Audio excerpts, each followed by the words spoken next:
പ്രത്യേക പാക്കേജ് ആവശ്യപ്പെട്ട് കേരളത്തിൽ നിന്നുള്ള എംപിമാർ അമിത്ഷായെ കണ്ടു.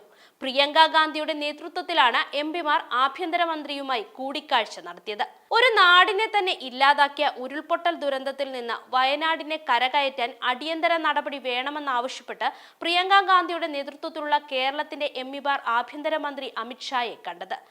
പ്രചരണ കാലത്ത് വോട്ടർമാർക്ക് നൽകിയ വാഗ്ദാനം പാലിച്ചാണ് പ്രിയങ്ക അമിത്ഷായുടെ മുന്നിലെത്തിയത്. വയനാടിന് 2221 കോടിയുടെ പ്രത്യേക പാക്കേജ് ആവശ്യപ്പെട്ടതായി പ്രിയങ്ക ഗാന്ധി പറഞ്ഞു.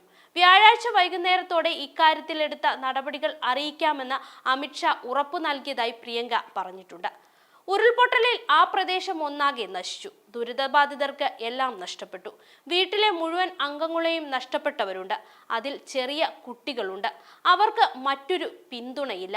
കേന്ദ്രത്തിന് മുന്നിട്ടിറങ്ങാൻ കഴിയുന്നില്ലെങ്കിൽ അത് രാജ്യത്തിനാകെ വളരെ മോശ സന്ദേശമാണ് നൽകുന്നത്.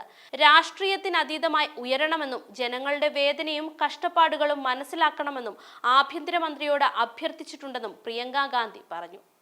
വയനാട് ദുരന്തവുമായി ബന്ധപ്പെട്ട കേന്ദ്രം സ്വീകരിച്ച നടപടികൾ എന്തൊക്കെയാണെന്ന് വ്യാഴാഴ്ച വൈകുന്നേരത്തോടെ അറിയിക്കാമെന്ന് അമിത്ഷാ ഉറപ്പു നൽകിയതായും പ്രിയങ്ക വ്യക്തമാക്കിയിട്ടുണ്ട്.